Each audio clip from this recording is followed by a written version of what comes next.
Là, on va projeter un petit film, en fait, pour plutôt que de revenir sur l'ensemble des critères. Vous savez qu'aujourd'hui, on fonctionne sur une grille d'évaluation avec plus de 60 critères, hein.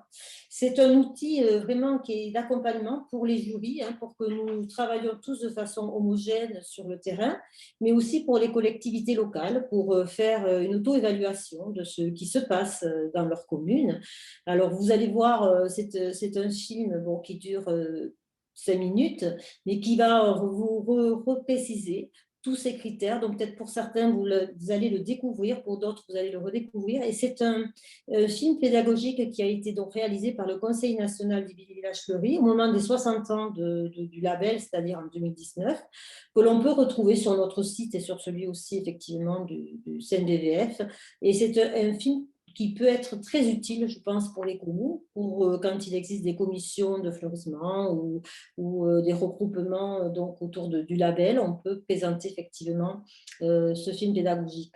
Donc, je vais vous le laisser découvrir et n'hésitez pas à continuer à poser des questions. Je vous remercie.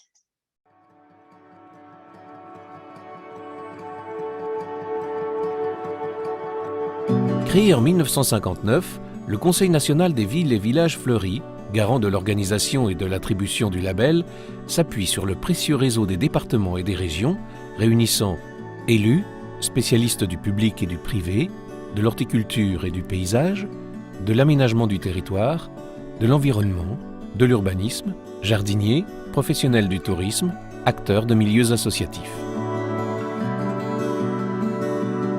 La grille d'évaluation, véritable feuille de route, souple, pédagogique, rigoureuse, vous permettra d'identifier aussi bien les points forts de votre démarche que les pistes à améliorer pour l'obtention ou la progression dans le label.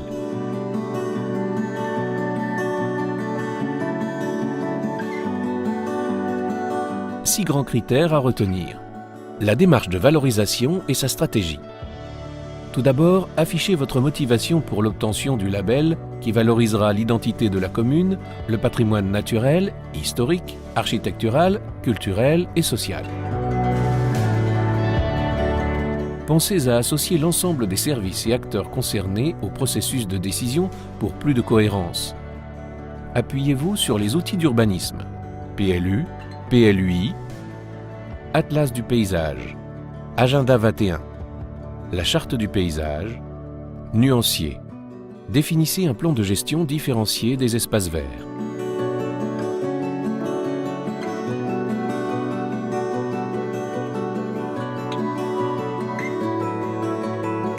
L'animation et la promotion de la démarche.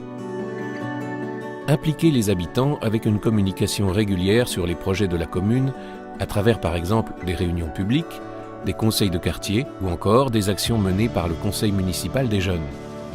Mettez en place des ateliers pédagogiques et de sensibilisation à la nature avec les écoles et le grand public, serres pédagogiques, jardins sensoriels, familiaux ou partagés. Organisez des événements, visites de serres, circuits fleuris, fêtes des plantes ou jardins éphémères. Votre commune est labellisée et vous en êtes fier.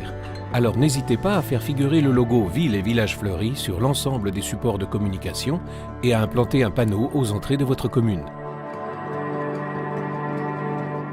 Le patrimoine végétal et le fleurissement. Favorisez la diversité et le renouvellement botanique des essences présentes sur le territoire.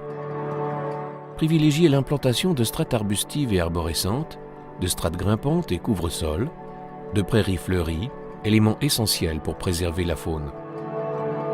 Assurez-vous de la pertinence des plantations en fonction des lieux et des contraintes.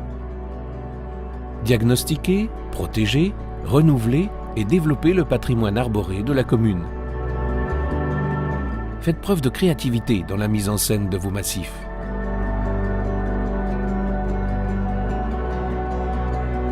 La gestion environnementale et la qualité de l'espace public. Établissez un inventaire de la biodiversité. Sensibilisez les habitants sur la protection de la faune et de la flore par des ateliers et des supports pédagogiques. Adoptez une gestion raisonnée. Agissez en faveur des ressources naturelles. Préservez les sols, valorisez les déchets verts et utilisez les méthodes alternatives pour le désherbage, manuel, mécanique. Assurer une meilleure gestion de l'eau par l'utilisation d'essences végétales adaptées, la récupération d'eau de pluie et la création de bassins de rétention d'eau, par exemple. Réduisez votre consommation énergétique. Pensez à l'isolation thermique, aux LED pour l'éclairage public, aux véhicules et outils électriques. Menez des actions pour valoriser les espaces publics. Un mobilier urbain homogène, des espaces soignés et propres, des façades rénovées, une voirie entretenue et accessible, des cheminements d'eau, des pistes cyclables, l'enfouissement des réseaux, l'implantation raisonnée d'enseignes et de panneaux publicitaires. L'analyse par espace. Les liaisons vertes entre les quartiers, les coulées vertes, les parcs et jardins dotés d'équipements sportifs et d'aires de jeu. Tout ceci favorise les rendez-vous, les rencontres intergénérationnelles et crée du lien social indispensable dans notre société. Veillez bien à la cohérence des aménagements en fonction des différents lieux de la commune. Zones commerciales et industrielles, espaces naturels, zones humides, étangs, lacs, forêts, infrastructures de déplacement, tramway, aménagement, boulevard, parking. La visite du jury. L'accueil du jury se fait en présence du binôme élu et technicien. La présentation de la commune, son histoire et ses objectifs permettent au jury de bien comprendre les spécificités de celle-ci. La nature dans la ville est une nécessité pour lutter contre le dérèglement climatique, mais aussi pour assurer le bien-être des habitants et l'accueil des visiteurs dans votre commune. Une ville nature protectrice, apaisante, nourricière et attractive. Ce sont les communes labellisées qui sont et font le succès de ce label. Nous vous en remercions.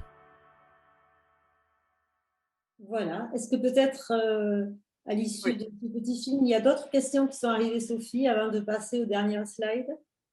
Alors oui, on a quelques questions. J'espère que tout le monde a eu un film à peu près net dans sa présentation. Il y a eu un petit peu de ralentissement de temps en temps. Une première question de M. Bernard Canac de la mairie de Cransac-les-Thermes en Aveyron, qui nous demande si on peut avoir accès à cette grille d'évaluation. Oui, tout à fait. Cette grille d'évaluation, vous pouvez la retrouver sur le site également du CRT et également auprès du CNBVF. Elle est téléchargeable.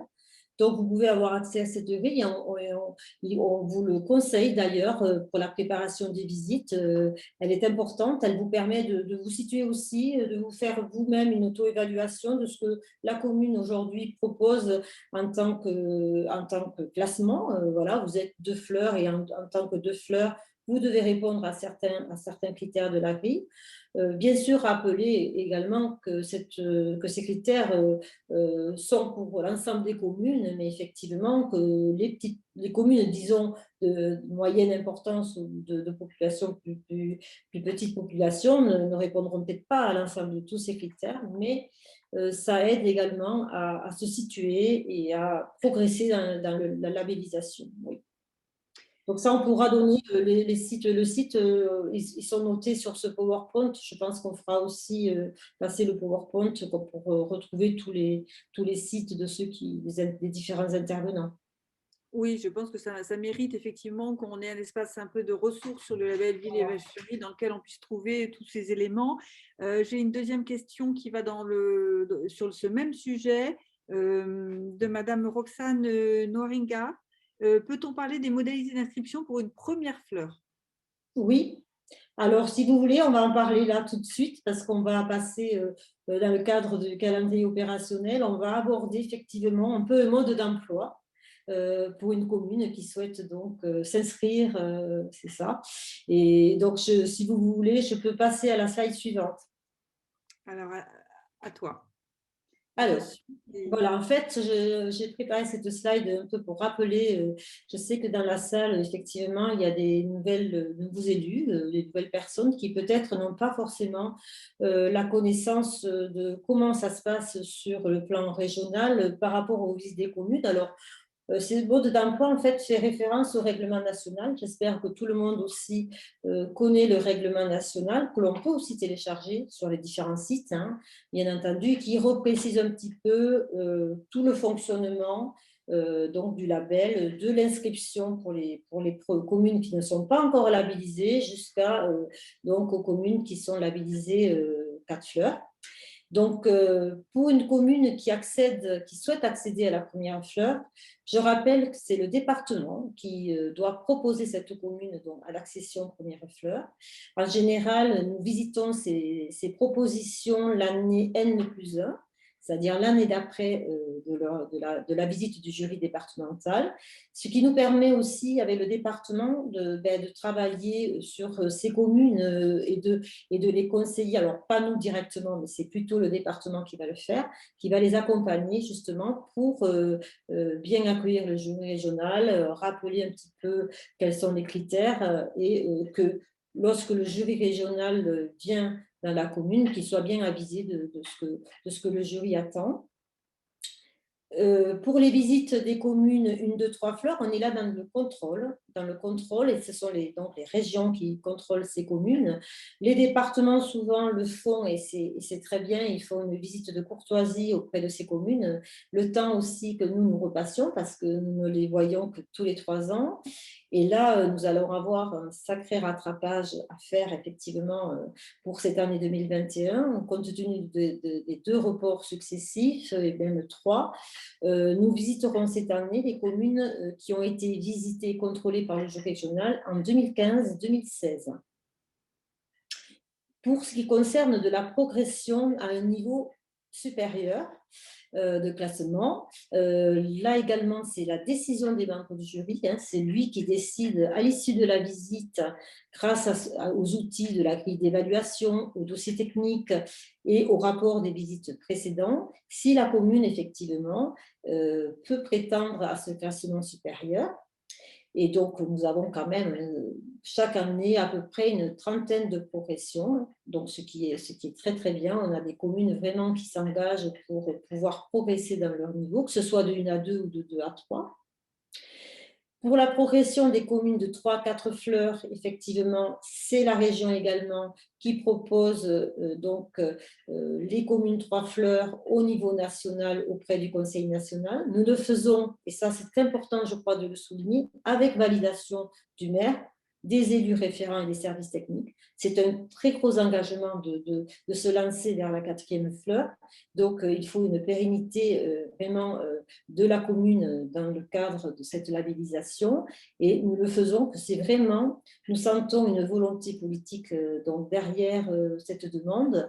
Et c'est le niveau national, du coup, qui passe voir les communes l'année d'après et qui peut attribuer donc cette 4e fleur. L'accompagnement des communes 4 fleurs, nous le faisons également. Nous estimons qu'il est très, très important qu'avant le passage officiel du jury national, qui est tous les 3 ans également, nous puissions venir à la rencontre des communes, voir quel circuit va être proposé, donner éventuellement des conseils sur le circuit, mais aussi sur le document technique qui va être remis. Voilà le rôle en fait de la région en ce qui concerne donc la méthodologie d'attribution de la première fleur jusqu'à proposition de la 4e fleur. Est-ce que j'ai répondu à la question de cette personne, Sophie? Alors, je pense, et puis sinon, vous pouvez me relancer par le biais du fil de conversation ou du fil de questions-réponses. Moi, je remercie Kevin Burla du CNVVF qui nous a donné le lien direct vers la grille d'évaluation. Donc, tout le monde y a accès. Je me fais le relais d'autres interventions de M. Jean Thibault qui nous demande si à l'issue des visites, les grilles d'évaluation remplies par le jury peuvent être communiquées justement aux communes. J'imagine que c'est sous-entendu parce que c'est une source de progression. Tout à fait. Alors, ce que nous faisons, nous ne donnons pas la grille d'évaluation que nous remplissons effectivement à l'issue de chaque visite. Nous apportons un rapport technique. Le rapport technique, peut-être que vous connaissez, c'est un rapport, un fil conducteur pour la commune, pour tout ce qui va être piste d'amélioration, pour aussi dire sur quoi le jury est satisfait, mais c'est surtout d'essayer d'apporter des pistes d'amélioration. Donc, nous faisons chaque fois, après chaque visite, un rapport de visite qui est envoyé en même temps que le classement officiel donc à monsieur et madame le maire, aux référents élus et également aux services techniques. Et on retrouve donc par le biais du rapport un petit peu ce que l'on a considéré, ce que l'on a remarqué, ce qu'il faudrait encore un petit peu améliorer éventuellement. C'est par ce biais-là que l'on fait un petit peu qui est le résultat en fait de notre grille d'évaluation. Voilà. J'ai une question un petit peu plus particulière. Je ne sais pas, tu vas nous dire si tu peux y répondre en séance, sinon on y répondra après la réunion, qui vient de Caroline Bapt de la commune de Séméac dans les Hautes-Pyrénées, qui demande si le prochain jury, le jury suivant, sera en 2023. Donc je pense qu'elle évoque sa commune. J'imagine qu'elle évoque le passage sur sa commune. Donc je ne sais pas si tu as en tête. Ouais. Non, alors bon, on est en train justement de voir tout ça avec les départements. Nous avons établi déjà avec les Hautes-Pyrénées et mes collègues des Hautes-Pyrénées, nous avons vu quelles communes seraient revisitées cette année dans le cadre de la labellisation, celles qui seront vues en 2022 et en 2023. Si je peux me permettre, je recontacterai la commune de Séméac pour voir effectivement ce qui a été décidé entre nous. Je ne l'ai plus trop en tête parce que c'est vrai qu'en ce moment, je suis en train de revoir tout au niveau de l'arrêt des 13 départements et je n'ai peut-être plus en tête exactement à quelle date donc on va passer. Mais la question est intéressante parce que je pense que beaucoup d'entre vous vont se poser la même question de savoir est-ce que c'est cette année que le jury régional vient. Donc, je pense que là, on va y répondre très rapidement aussi. Hein. On se disait justement peut-être qu'on ferait un lien pour rappeler les communes qui sont susceptibles d'être visitées ou qui seront visitées si on en est sûr, pour que chacun revienne aussi vers nous, et notamment vers moi peut-être, pour voir si c'est cette année qu'il faut que nous soyons en visite ou peut-être les années d'après, parce que c'est vrai qu'il y a eu beaucoup d'attentes aussi, qu'il y a eu des changements d'équipe municipale et je comprends que peut-être pour certaines communes, il faut un petit temps d'adaptation pour nous revoir. Voilà, donc ça, il ne faudra pas hésiter à me renvoyer un petit message pour me faire cette demande et j'y répondrai donc très rapidement. Bon, donc Madame Bac, votre question sera transmise à Maryse qui a obligation de vous répondre et Voilà. sinon, vous nous le faites savoir si on a oublié. Voilà, il n'y a pas de souci. Il n'y a pas de souci. Donc là, ça soulève pas mal de questions concrètes, pratiques, avant de passer au calendrier, Maryse. Oui. Roxane Noiriga, une fois la proposition par le département l'année N+1, l'inscription de la commune se fait de facto, la commune doit engager une démarche particulière. Alors, en général, quand une commune est proposée par le département officialise donc cette proposition auprès de la région, auprès du CRTL. Donc, c'est justement, on va avoir justement ces courriers très rapidement, je pense, de la part des départements, puisque chaque année, ça s'organise comme ça. Et une fois que le courrier est arrivé et qu'on a officialisé donc, ces communes à la première fleur, vous allez recevoir de notre part, on va le voir dans l'objet du calendrier, donc le dossier technique à remplir et puis un certain nombre d'éléments pour que vous puissiez donc accueillir le jury régional. Donc, ça doit répondre en partie à une question de Madame Floriane Pansard de la mairie de Bolquer qui nous a posé deux questions. Donc, je viens d'abord sur la deuxième question. Sa deuxième question, c'est effectivement comment peut-on savoir dans quelle échéance se situe notre commune? Donc ça, effectivement, tu viens d'y répondre. Et Oui. peut-on bénéficier d'une aide pour évaluer notre commune, pour envisager un passage de 2 fleurs à 3 fleurs? Ça, c'est sa deuxième question. Est-ce que tu peux lui apporter des précisions? Alors effectivement, donc nous ne pouvons pas forcément être là pour donner des conseils puisqu'on ne peut pas être malheureusement jugé partie aussi dans le cadre de la labellisation. Mais par contre, effectivement, vous avez à disposition des professionnels, notamment des membres de jurys départementaux ou des animateurs départementaux qui se feront, je pense, le plaisir de vous accompagner dans le cadre de cette progression. Vous avez cette grille aussi dont on a parlé tout à l'heure, elle est très importante cette grille parce qu'elle va vous permettre de vous situer à un instant T et de voir si effectivement vous répondez aux critères d'une commune qui pourrait être 2 fleurs. Et là-dessus, vous allez pouvoir donc travailler avec l'ensemble des services et des personnes concernées pour arriver à cette progression et pouvoir présenter la commune dans ce sens, dans le cadre d'une progression. Alors, à ce sujet, on a une intervention de Véronique Berthola qui effectivement précisait que pour le département de l'Aude, ce travail a été fait avec Maryse, avec toi, pour les contrôles 2021, 2022, 2023. Donc, c'est vrai que ce point va être fait et va être mis à disposition de l'ensemble des communes pour qu'elles sachent où elles en sont. C'est vrai que c'est très important. Et puis, une autre Maryse, Maryse Noguès, qui nous précise que lors de nos précédentes visites pour consolider les deux fleurs, visite départementale, nous n'avons jamais eu le rapport de visite. C'est Maryse Noguès de la commune d'Isle-sur-Tête. Il faut dire aussi les choses quand, voilà, la dernière visite a eu lieu en 2019. Effectivement, en 2020, ce n'était pas possible. Donc, je pense qu'on pourra peut-être trouver une explication et voir si on peut lui adresser. Tout à fait. Alors moi, effectivement, c'était peut-être pas encore de notre ressort au niveau des rapports de visite à cette époque, mais ça ne devait pas être 2019 parce qu'on n'a pas tourné en 2019. Je ne me souviens pas d'avoir visité la commune non plus en 2018, donc je pense que ça remonte un peu, mais je pourrais voir effectivement avec le département, et puisque au niveau de l'ex-Languedoc-Roussillon, bon, c'était un jury interdépartemental qui fonctionnait, donc même dans le cadre de mes partenaires qui sont aujourd'hui présents, on pourra voir si on retrouve effectivement une trace d'un rapport qui a pu être fait au moment de la visite. Effectivement, on va s'en occuper également. Bon, merci. Je te laisse poursuivre et j'ai d'autres questions encore en stock, mais qui vont arriver à point pour la question des calendriers. Voilà, mais le calendrier, nous y sommes, hein, en fait. Voilà, j'ai essayé d'établir un petit peu ce qui allait se passer dans les prochains mois. Très rapidement, du coup, après le lancement de ce webinaire, on va donc faire le point de toutes les communes qui seront visitées cette année. Il y aura également des communes peut-être qui ne pourront pas l'être ou ne le voudront pas pour cette année. On prendra bien sûr tout cela en considération. Il faut être indulgent quand on a justement comme ça un peu de retard dans les années de visite. Donc normalement, pour toutes les communes qui vont être visitées, elles vont recevoir un dossier technique. Très rapidement, on va leur demander de remplir ce dossier technique pour la fin mai. Donc, on ne va pas tarder à l'envoyer pour tout le monde.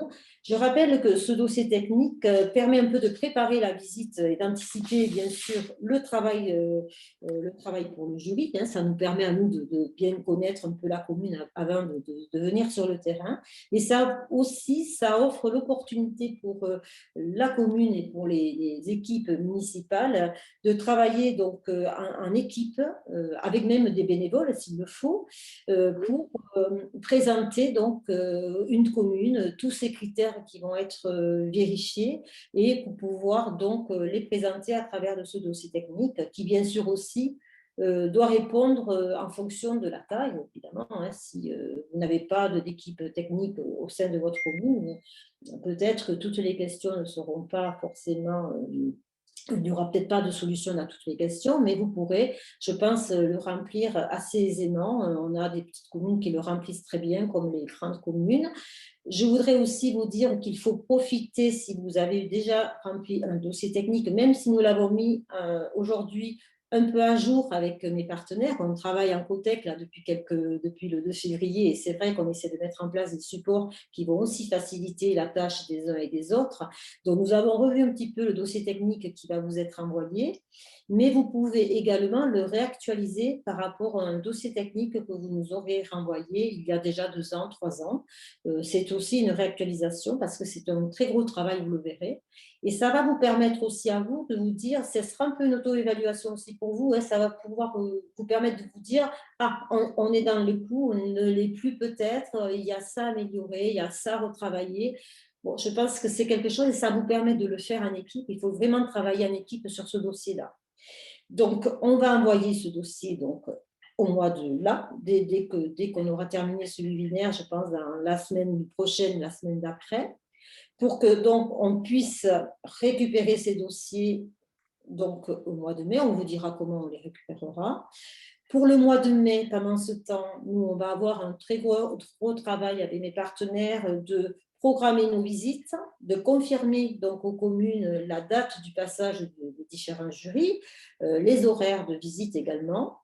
Il faut savoir qu'au niveau horaire, donc, vous aurez un déroulement pour chaque commune, vous aurez un déroulement vraiment personnalisé, c'est-à-dire qu'on pourra estimer que si la commune, bon, il y a moins de 500 habitants, ça peut être une visite d'1h30. De toute façon, c'est minimum 1h30 et maximum 4 heures de visite. Donc, vous voyez comme quoi on passe beaucoup de temps dans vos communes. Effectivement, il y a un gros dossier à remplir, il y a des critères, il y a un circuit à mettre en place. Donc, il faut vraiment optimiser le temps de la visite. Et je pense qu'en donnant ce temps, ça permet vraiment aux communes de montrer son savoir-faire aussi et tout le travail qui a été fait depuis de nombreuses années et qui sont en cours d'être réalisés également, des nouveaux projets, etc.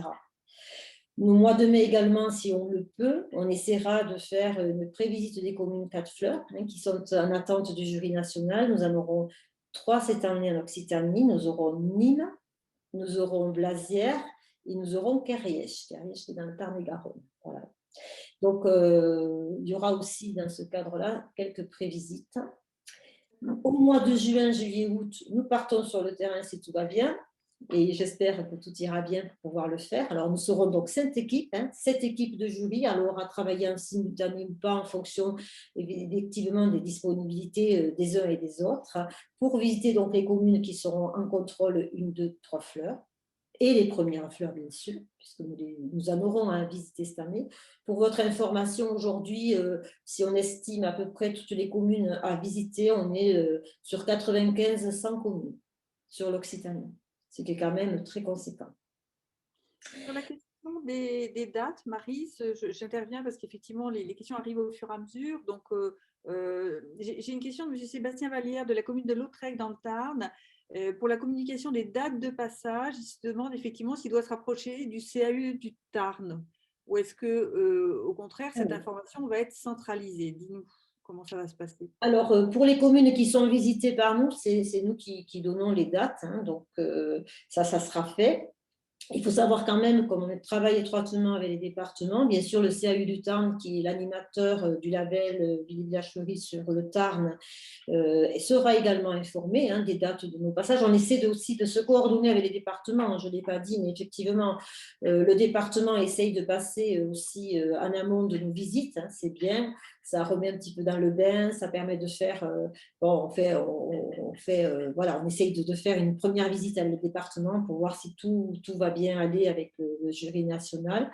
Donc, en général, les départements sont informés de nos dates de visite et on essaie de les faire effectivement, de se caler au niveau des visites.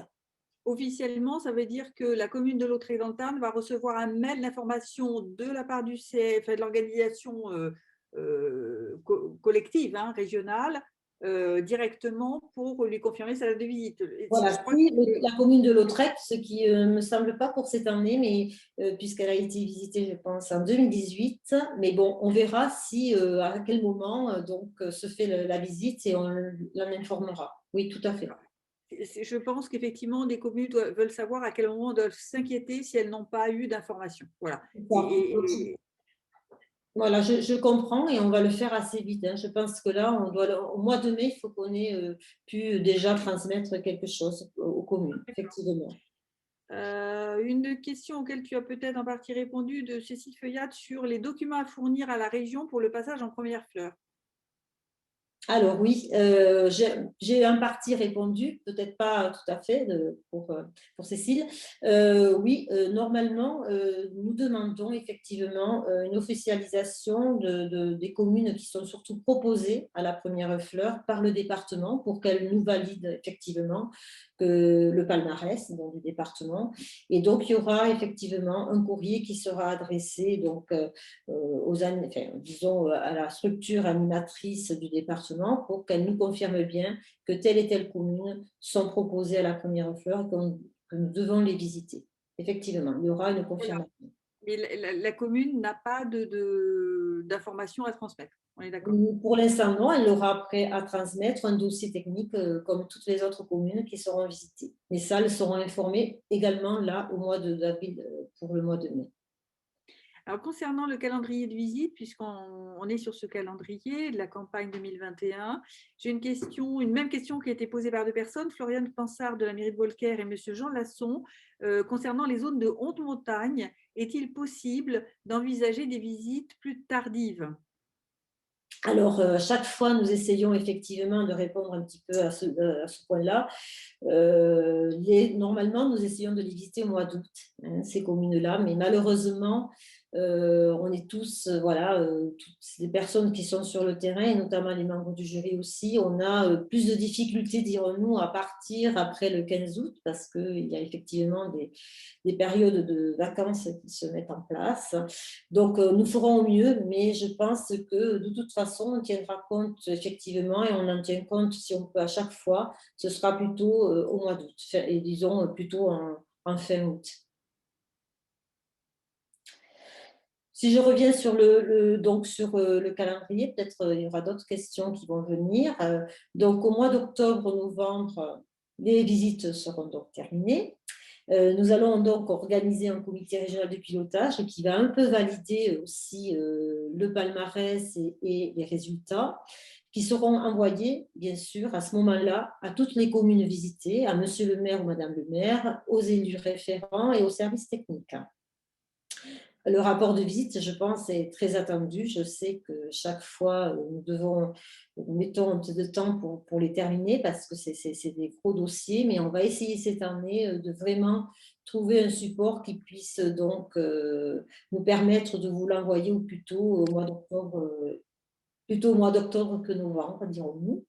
Et enfin, fin novembre, Philippe Berthaud le disait tout à l'heure, on va organiser les premières assises régionales du cadre de vie pour officialiser le palmarès régional, remettre tous ces prix spécifiques dont on a parlé tout à l'heure, essayer de se retrouver, du moins en présentiel, on l'espère énormément.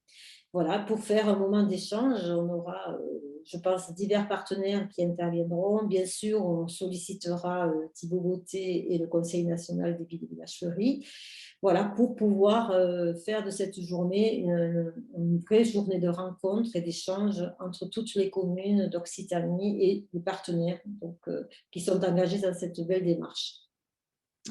Merci. Concernant donc, je reviens sur des choses très prosaïques. Concernant la question des rapports techniques, Véronique Berthola nous précise que les animateurs départementaux en étaient destinataires pour la région Aix-Languedoc-Roussillon. Oui.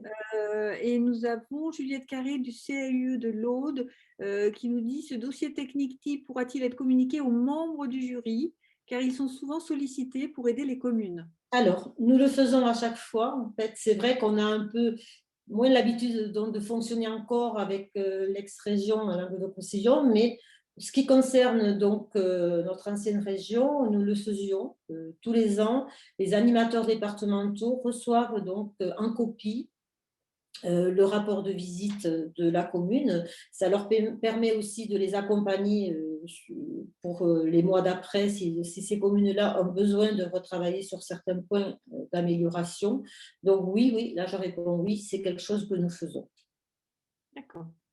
Je continue sur ma lancée. Donc, Stéphane Jean-Philippe Maurier de la mairie de Eauze, dans le Gers, par rapport aux différents changements que nous avons connus, les évolutions climatiques, par exemple, il note, je pense, est-ce que les préconisations faites par les jurys lors des passages précédents pour accéder au grade supérieur restent les mêmes ou bien changent-ils? Donc ça, c'est quelque chose qu'a évoqué M.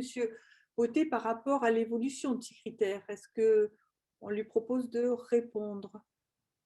Est-ce que M. Beauté veut répondre, s'il est toujours avec nous? Je ne sais pas si… Oui, je remets le micro. Alors Thibaut, je vous laisse la parole du coup.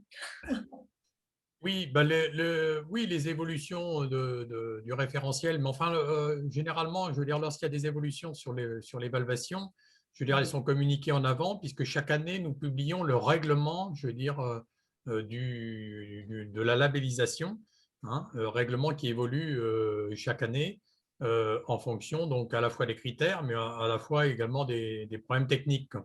Alors, j'en profite. Alors, il n'y a pas encore eu de questions sur le sujet, mais avant que ça n'arrive, la question des communes nouvelles, qui est un sujet qui est souvent posé. Là-dessus, j'ai une position, et je l'ai dit déjà en région, et je crois au niveau national. On laisse la liberté, je veux dire, au maire de prendre la décision. C'est-à-dire que le maire de la commune nouvelle fait un choix. Soit il présente la commune nouvelle et à ce moment-là, c'est l'ensemble du territoire de la commune nouvelle qui est évalué, soit il présente les communes historiques et à ce moment-là, il peut présenter chaque commune historique en fonction de son niveau de labellisation. C'est une mesure transitoire qui va durer ce qu'elle durera. Le conseil d'administration en débattra, mais ça me paraît être la solution la plus appropriée pour l'instant. On se doute bien que lorsqu'on a une commune-centre qui fusionne avec qui s'associe avec une commune périphérique qui est plus petite et autres, on se doute bien que les services de la commune-centre vont se déployer sur l'ensemble du périmètre et que la commune-centre sera au niveau, je veux dire, qu'elle était. Je pense notamment à une ville qui est 3, 4 fleurs, etc. Il n'y a pas de souci. En ce qui concerne par contre des communes nouvelles qui regroupent des fois 10, 12, voire plus de communes, on sait bien que les 10 ou 12 communes ne seront pas au niveau de celle qui est 4 fleurs, par exemple. Donc, on laisse la liberté aux communes déléguées d'être candidates et à ce moment-là, on évaluera les communes déléguées au niveau où elles sont. Donc, c'est un choix, je veux dire, du maire de la commune nouvelle de décider qu'est-ce qu'il présente. Alors, M. Boutet, restez en ligne parce que j'ai une autre question pour vous, tout spécialement. On a des participants qui sont très au sujet et très impliqués et très précis dans leur recherche. Donc, sur la question de la grille d'évaluation présente sur le site du CNVVF, Roxane Noiriga, qui est allée la voir, nous dit qu'elle est datée de 2020 et nous demande si elle est bien à jour. Oui, alors elle est encore à jour, elle n'a pas été modifiée, donc ça sera celle qui sera a priori utilisée en 2021, sauf changement, mais il n'y a pas de raison que l'on change. Je vais quand même vérifier, mais on fera la réponse, je veux dire, en ligne. Mais a priori, je pense qu'il n'y a pas de… Ça doit être la bonne. Je pense que c'est la bonne, effectivement. Bon, oui, je comprends, c'est des questions pointues, mais tout à fait. Il faut être pragmatique. Ça prouve que ça suit dans la salle. Merci d'être attentif. Oui, c'est très important parce que les critères évoluent au fil des ans, on le sait. Et c'est vrai qu'en général, la grille d'évaluation est remise à jour régulièrement par le CNBVF. La dernière en date, je crois que c'est 2020, si je ne me trompe, et je pense qu'on est bien sur la grille de 2020, mais peut-être que Kevin aussi, qui nous écoute, ou Martine, pourront peut-être envoyer un petit message, mais je pense que c'est celle-là dont dont on a la référence, en fait. Tout à fait. Tout à fait. J'ai une question de Magali Bigot de la commune de Colomiers qui, concernant le calendrier, nous dit effectivement qu'il y a besoin de connaître assez en amont le passage du jury parce que la réception du dossier technique en avril pour un retour en mai lui semble assez court, elle dit même trop court, pour après procéder à l'organisation de la visite et la mobilisation des élus.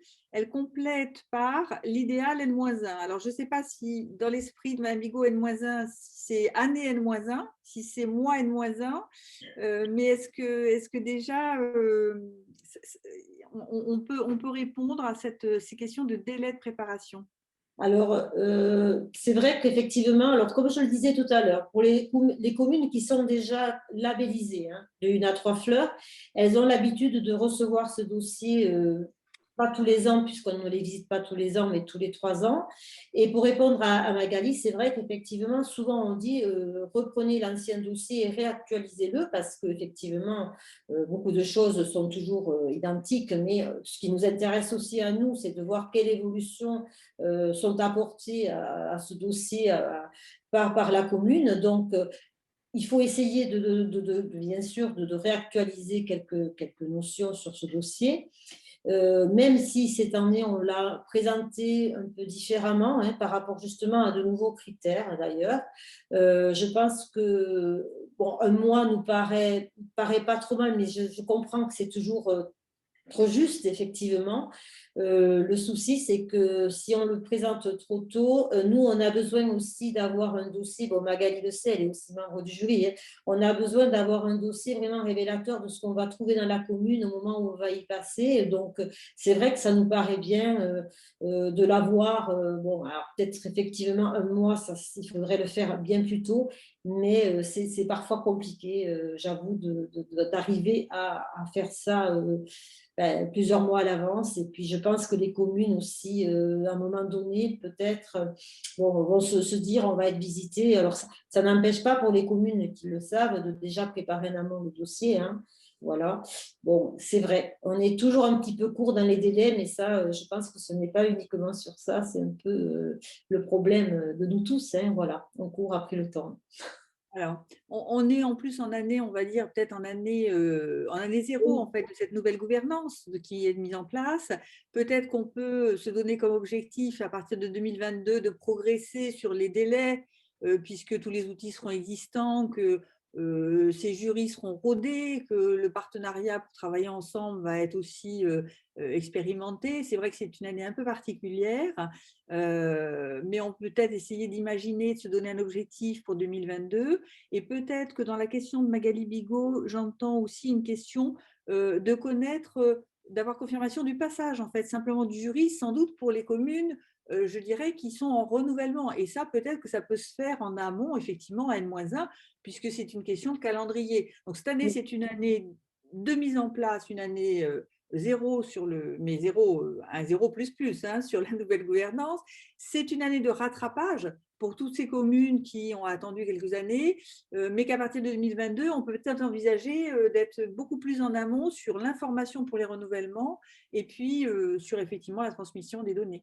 Oui, c'est vrai. Il faut qu'on retrouve un rythme, en fait, aussi d'organisation qu'on a un petit peu perdu. On s'en est un petit peu éloigné aussi, là, parce que c'est vrai que la remise en place n'était pas forcément bon, évidente. Il faut du temps. Mais de toute façon, on sera aussi indulgent, hein, vous le comprenez bien. S'il y a un délai un peu plus supplémentaire à donner, il n'y aura pas de problème. On est quand même un jury, on comprend aussi ces éléments-là de difficulté pour les communes, hein. Donc, s'il faut un temps de plus pour le dossier, il n'y aura pas de souci. On a toujours fonctionné comme ça aussi depuis des années.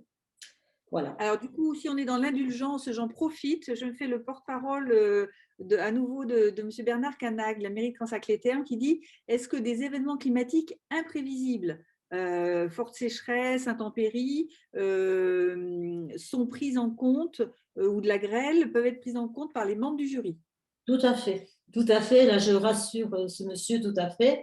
Il est arrivé d'ailleurs malheureusement qu'on ne puisse pas visiter une commune en 2018 parce qu'il y avait eu des inondations suite à un orage. Donc c'est tout à fait acceptable. Donc on peut accepter de ne pas venir comme prévu si c'est le souhait de la commune et de reporter la visite à l'année d'après.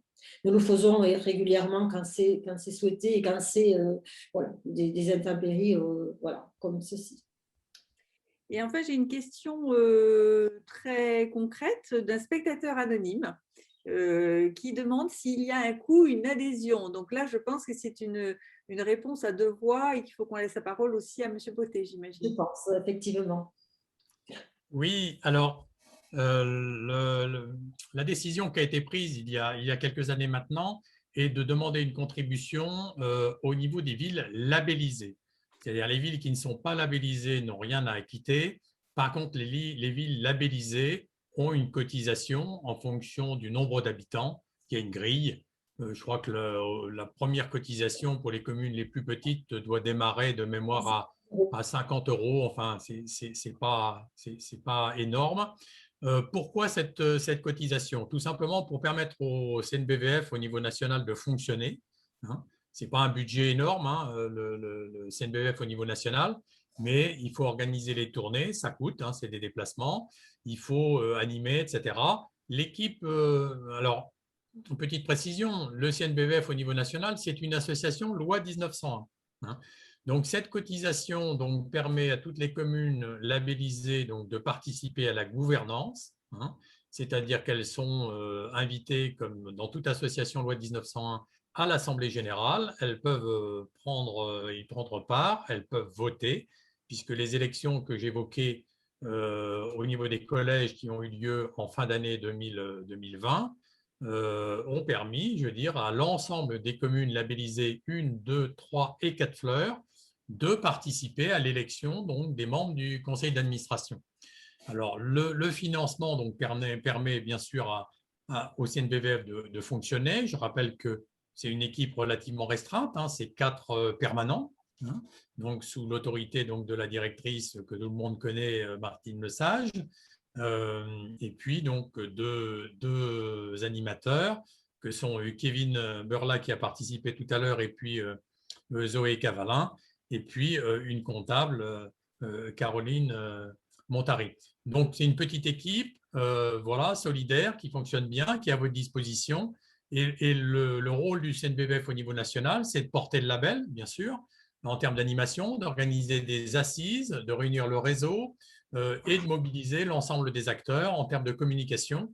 Et je le disais donc dans mon introduction, c'est aussi donc de défendre le label au niveau national en termes de notoriété et de reconnaissance. Donc ça, c'est des moyens de communication qui sont importants et que l'on fait pour l'ensemble des adhérents.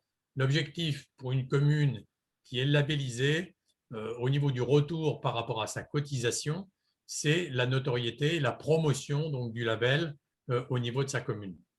Je crois que les communes qui sont labellisées, je veux dire, savent pertinemment le retour, entre guillemets, sur investissement que leur procure cette notoriété. Je pense notamment des petites villes qui sont labellisées 4 fleurs en matière de tourisme. C'est très important. Et on avait fait dans la précédente enquête Ipsos, on avait bien démontré qu'entre une commune labellisée et non labellisée, il y avait une attractivité touristique qui était indéniable. Donc, merci à nouveau à Kevin Burla qui, entre-temps, nous a envoyé en même temps le lien vers le bulletin d'adhésion avec la grille tarifaire, voilà, pour les communes labellisées. Donc, comme ça, nous avons capacité d'avoir tous les éléments très précis en direct. C'est très efficace. Voilà, en plus, on est très réactif. Hein. Ah oui. Voilà, c'est une réunion très réactive. J'ai une question très concrète sur la question des critères et qui, en plus, illustre bien le lien au tourisme durable de ce label Ville et Village Fleuri et tout ce qui s'est porté en termes de valeurs et d'initiatives et sans doute les perspectives qui vont se renforcer encore à l'avenir. Christiane Verdier de la commune d'Aumex dans les Hautes-Pyrénées nous demande, elle a remarqué sur le petit film qui a été présenté, on comprend que les problèmes d'énergie sont importants. La grille d'évaluation prend-elle en compte les actions telles que l'extinction de l'éclairage public la nuit, la présence d'une borne pour voiture électrique ou d'autres initiatives qui visent à la valorisation des ressources? Je pense qu'elle est impactée sans doute peut-être, je ne connais pas bien les Hautes-Pyrénées, savoir où est la commune d'Aumex, mais dans les Hautes-Pyrénées, il y a une zone, un territoire qui est labellisé à un niveau mondial par le label RICE pour la qualité de son ciel étoilé, où effectivement, il y a des actions qui sont engagées pour la préservation, notamment nocturne. Mais certainement, il y a encore d'autres actions dans la commune d'Aumex. Donc, est-ce qu'on peut savoir s'il y a un moyen de valoriser ces initiatives-là grâce à la grille d'évaluation? Je peux répondre si vous voulez, peut-être Thibaut rajoutera. Oui, effectivement, dans le cadre de la grille d'évaluation sur la rubrique de la gestion environnementale, est abordée la question sur l'énergie, hein, sur la réduction des consommations et les solutions alternatives. Et donc, effectivement, dans ce cadre-là, nous sommes amenés à discuter de tout cela avec les communes et les communes nous font part aujourd'hui de tout ce qu'elles font à ce niveau-là. Oui, tout à fait, nous le prenons en compte dans les critères. Ensuite, j'ai une question de Jean-Louis Lalisse qui me fait réagir spontanément, puisque sa question demande si les communes labellisées seront-elles toutes visitées cette année. Donc, moi, je dis que je suis un petit peu responsable de la santé de Maryse. Donc, effectivement, je commence le début de la réponse. Maryse, peux-tu nous préciser ça? Non, malheureusement pas. Cette année, nous allons visiter des communes, comme je disais tout à l'heure, qui n'ont pas été visitées pour certaines depuis 2015 et 2016. Donc, on va d'abord visiter ces communes-là en priorité. Hein. Alors, il se peut que certaines communes demandent encore un report d'un an, on verra. Mais c'est celle-ci qu'on va donc privilégier cette année et à peu près, c'est ce que je disais, ça va faire quand même à peu près une centaine de communes avec les propositions Une Fleur. Donc c'est énorme quand même. Voilà. Malheureusement, on ne pourra pas, mais on va essayer de rattraper le temps, hein, bien sûr. L'année prochaine, on en fera autant, on va essayer de rattraper ce temps perdu. Bon, merci bien. C'est déjà effectivement un beau planning qui en plus va se dérouler surtout cet été. Donc, merci aussi à l'ensemble des responsables d'équipe et des membres des jurys parce qu'ils se mobilisent sur une période qui est quand même pas très facile. Voilà. Oui. Monsieur Pierre Chanier demande si la composition des jurys est inchangée par rapport à la période d'avant. 4 à 5 membres au profil complémentaire, des visites sur 1 jour, 2 jours. On sent que ce monsieur est impliqué dans l'organisation. Oui, Pierre est très impliqué avec nous depuis de nombreuses années, mais bien sûr, Pierre, nous allons fonctionner un peu de la même façon, alors à moins qu'il y ait, par rapport à la crise sanitaire, des contraintes de nombre pour, ne serait-ce que pour être accueillis dans la commune ou pour nous rendre sur le terrain un comité peut-être un peu plus réduit, mais nous prévoyons comme d'habitude 4 personnes de compétences variées, différentes, complémentaires, hein, comme j'ai dit tout à l'heure, puisqu'on a la chance d'avoir au sein du jury des experts, beaucoup de domaines qui nous intéressent, hein, vous les avez vus tout à l'heure à l'écran. Voilà, donc nous partirons effectivement soit sur un jour en fonction aussi des possibilités des responsables d'équipe, puisque là aujourd'hui je ne suis plus toute seule et les responsables d'équipe qui seront avec moi partiront eux en fonction de leurs possibilités, soit un jour, soit sur 2 jours, peut-être voire 3 quand il faut aller très loin, effectivement, parce que effectivement, la distance fait qu'on est obligé parfois d'avoir des heures de déplacement, hein, pour nous rendre sur un point de rendez-vous. Donc ça va être fait comme d'habitude, Pierre. À nouveau, alors d'abord une intervention, un témoignage effectivement d'une personne qui est partie, mais je tiens à témoigner de l'intervention de M. Sébastien Meunier du lycée agricole de Castelnaudary, qui avant de nous quitter, qui a dû nous quitter, mais qui tenait à ajouter que l'animation du territoire est une des 5 missions effectivement du lycée agricole, au même titre que la formation et l'insertion. Donc je pense que c'était important de le repréciser. Et que cela, effectivement, motive aussi son engagement. Effectivement, si je peux me permettre, Sophie, c'est une des 5 missions de l'enseignement agricole qui sont donc données par notre ministère. Et effectivement, le rayonnement d'un établissement sur son territoire en fait partie, d'où l'implication que l'on peut avoir auprès de vous depuis de nombreuses années sur les établissements sur lesquels j'étais précédemment, avec la mise en place de journées techniques, comme on a pu le réaliser de nombreuses fois sur le lycée agricole d'Onde, en Haute-Garonne, ou la mise en place du décor pour la remise des prix en fin d'année, durant plusieurs années. Ça fait également partie de ces missions-là qui sont importantes et indispensables pour la vie de nos établissements. Oui, merci de les porter. C'est important pour la richesse de cette gouvernance et de cette démarche. J'enchaîne avec une nouvelle question de Céline Millet qui concerne l'enquête Ipsos. Donc, je pense, M. Potier, que vous allez être au feu pour y répondre. Peut-on partager ou repartager l'enquête Ipsos qui démontre les aspects positifs du label en matière de tourisme? Donc, Céline Millet, elle est de l'Office tourisme intercommunal du Muretin, de l'agglomération du Muretin, Muret étant au sud de Toulouse. Je pense que Mme Millet parle de l'enquête qui va avoir lieu, à moins qu'il en existe une qui est déjà éditée, ou c'est plutôt celle dont nous connaîtrons les résultats en fin d'année. Oui, alors, on avait fait une enquête, mais maintenant qui est ancienne, parce que si ma mémoire est bonne, elle doit remonter à 2014 ou 2015. Donc, je pense que ça serait quand même pas, ça serait pas opportun aujourd'hui de rediffuser cette enquête. Ça serait un peu du réchauffé, entre guillemets. Donc, néanmoins, je veux dire, celle qu'on va lancer donc, dans le courant de l'année 2021 et dont on aura les résultats en fin d'année, sera partagée, bien sûr, par toutes et tous. Et l'objectif, c'est bien justement de montrer tout l'intérêt, du moins je l'espère, de cette valorisation du label. Alors, il y a d'autres enquêtes qui ont été faites par des partenaires et d'autres acteurs comme l'UNEP, et également une enquête qui est permanente avec Ortis, l'UNEP et Valor, je crois, qui permet d'évaluer justement tout l'intérêt, je veux dire, des bienfaits des espaces verts en ville. Et je pense que là-dessus, on a des matières à communiquer. Je pense notamment des études qui ont été faites par Plantécité, qui est l'institut technique de la profession, partagé par tous les acteurs. Mais je crois qu'il faut qu'on puisse, oui, c'est une bonne réflexion, faire connaître davantage l'ensemble des études qui existent sur cette relation entre le tourisme et la nature et le bien-être des habitants. Si vous permettez, Pour rajouter, M. Thibault, à ce que vous dites, ce qui est intéressant aussi, c'est une enquête qui avait été présentée lors des assises à Aix-les-Bains en novembre Tout à 2019 fait. par Atout France et qui rappelait l'attractivité, le rôle important du label de ces enjeux par rapport à une attractivité touristique pour les territoires. Donc celle-ci aussi est disponible, on peut aussi l'obtenir. Je pense qu'effectivement, ça serait intéressant de pouvoir regrouper quelques enquêtes qui se font régulièrement. C'est vrai, l'UNEP en fait beaucoup et d'autres organismes, Ortis bien entendu, qui pourrait être mis peut-être sur notre site aussi et le vôtre pour pouvoir diffuser le plus possible en fait.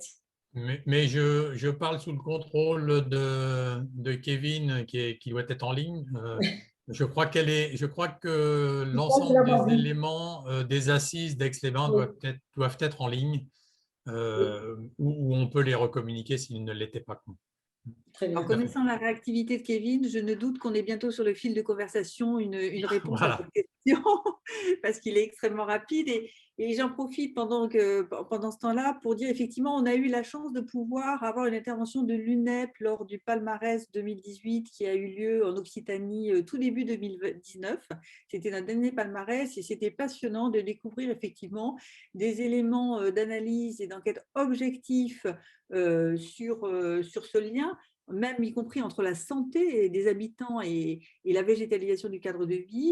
Et je pense que comme nous prévoyons effectivement pour notre prochain palmarès de l'intégrer à des assises du cadre de vie régional en Occitanie au mois de novembre, en fin d'année, on serait très heureux si vous en avez la possibilité peut-être de venir en évoquer ce que vous souhaitez, une partie de ces résultats, si c'est le moment pour vous. On ne veut pas voilà, vous empêcher de les diffuser d'abord sur le réseau national, mais effectivement, on sera, nous, à votre disposition pour en être un support de diffusion autant que possible. Voilà.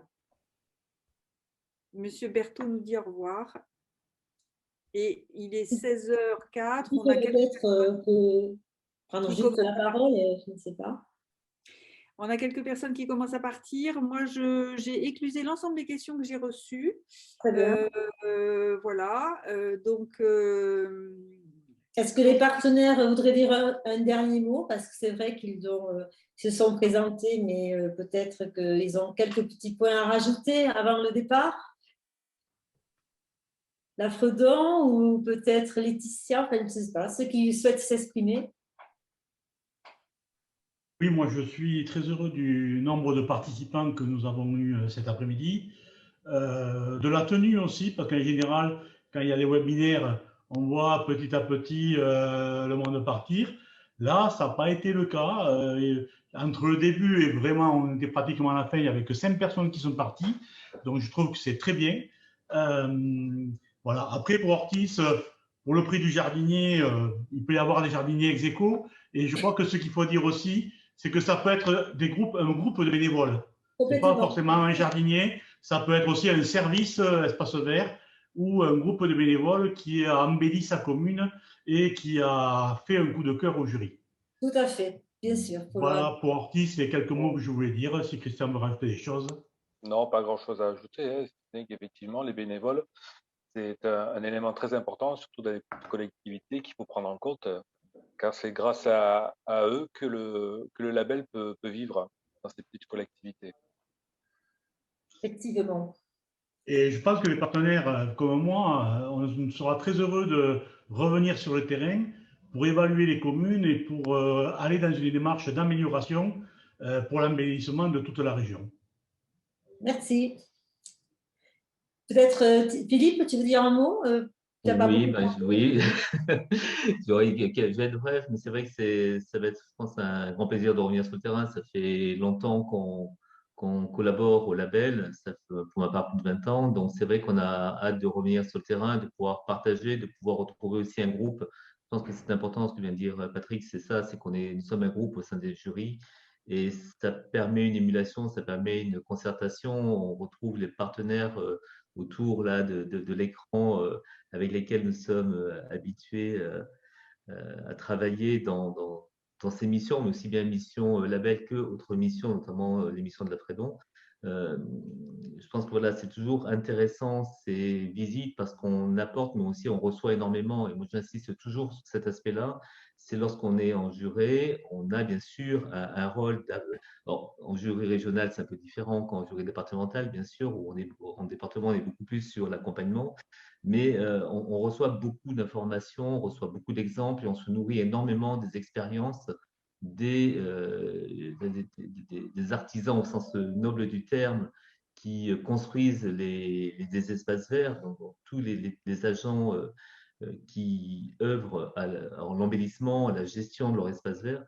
Et de cette expérience, eh bien, on en ressort nous aussi beaucoup plus fort et ça nous permet d'être beaucoup plus cohérents après dans notre discours parce qu'on ne peut pas être en transfert d'informations si de l'autre côté on est complètement déconnecté du terrain. C'est ce point-là sur lequel nous sommes très vigilants tous autour de la table, c'est d'être toujours au contact de nos collectivités, puisqu'on va rester là aujourd'hui dans le cas des collectivités, pour pouvoir être toujours aussi performants, entre guillemets, dans nos conseils, dans notre approche.